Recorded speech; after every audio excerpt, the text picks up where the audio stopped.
Përshëndetje Afrodita për ju në studio, përshëndetje edhe për gjithë shikuesit e gazetës. Aktualisht jam në hapësirat të jashtme të Kuvendit të Republikës së Kosovës, këtu ku pas pak pritet të fillojë edhe takimi në mes të kryetarit të lëvizjes Vetëvendosja Albin Kurtit dhe atë lidhjes demokratike të Kosovës Lumir Abdigjikut. Para pak minutash,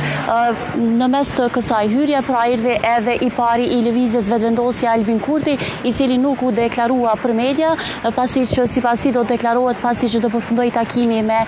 kryetarin e lidhjes demokratike të Kosovës Lumir Abdigjiku. Ky i fundit e ka përdorur hyrjen tjetër të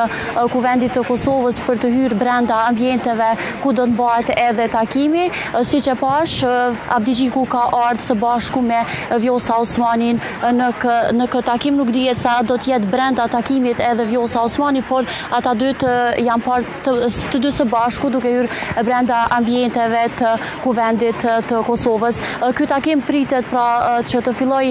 ka qenë planifikuar të filloj në orën 18 dhe pas pak pra pritet që të filloj dhe ta shohim se sa do të zgjas dhe cilat do të jenë edhe zhvillimet e fundit sa i përket këtij takimi. Ndërkohë kujtojmë që gjatë ditës së sotme Kurti pra i ka mbajtur do t'i mbaj pra tashmë edhe dy takime, ku në mëngjes e ka mbajtur edhe takimin me kryetarin e Partisë Demokratike të Kosovës Bedri Amza, ku ky takim nuk është se solli ndonjë rezultat pozitiv për shkak që nuk kishin arritur pra të bëjnë një marrëveshje të dyja palët. Pas takimit gati një orë gjysmë diskutimesh, të dy palët janë deklaruar para mediave, ku i pari i lëvizjes Vetëvendosje dhe njëherët edhe kryeministri në detyrë i Republikës së Kosovës Albin Kurti ka thënë se përgjegjësia për të themeluar edhe për të krijuar institucionet e reja të Republikës së Kosovës është e partisë fituese pra lëvizjes Vetëvendosje, teksa theksoi se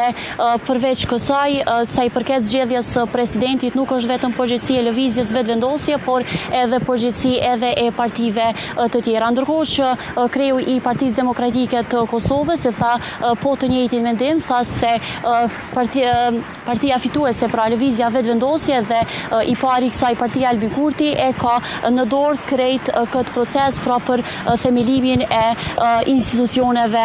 të reja. Gjithashtu ne po vazhdojmë të qëndru këtu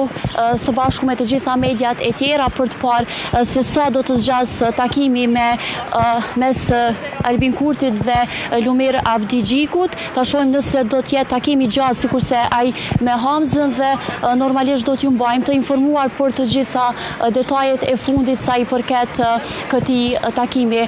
Gjithashtu vlen të ceket edhe se gjatë ditës së djeshme pra ftesës që ju ka dërguar Albin Kurti liderëve të partive politike, përveç Partisë Demokratike të Kosovës dhe Lidhjes Demokratike të Kosovës, Aleanca për Ardhmërinë e Kosovës pra nuk i është përgjigjur pozitivisht kësaj ftese. Sipas kreut të kësaj partie, Ardian Xhinit pra nuk e shet të arsyeshme që të marrë pjesë në këtë takim, ndërsa pas takimeve të Kurtit me Hamzës, Kurti është deklaruar duke thënë se kishte me qenë mirë dhe do duhej që edhe zotri Xhini të jetë në takim me Kurtin për të diskutuar rreth proceseve dhe rrugëve që duhet të ndjekin tash për konstituimin e Kuvendit Kosovës, gjithashtu edhe për themelimin e institucioneve të reja. Afrodita, këto janë gjitha informacionet e fundit sa i përket këtij takimi. Ne po vazhdojmë të qëndru këtu dhe normalisht do ta kemi mundësinë që të lidhemi sërish dhe t'ju tregojmë se çfarë u tha dhe çfarë u bisedua brenda takimit të lëvizjes Vetëvendosje dhe Lidhjes Demokratike të Kosovës. Nëse nuk ke ndonjë pyetje, po ju lëm me pamje dhe po e kaloj linjën tek ju në studio. Faleminderit shumë Blerina. Ishte Blerina Mustafa, drejt për drejt nga Kuvendi i Kosovës, aty ku po zhvillohet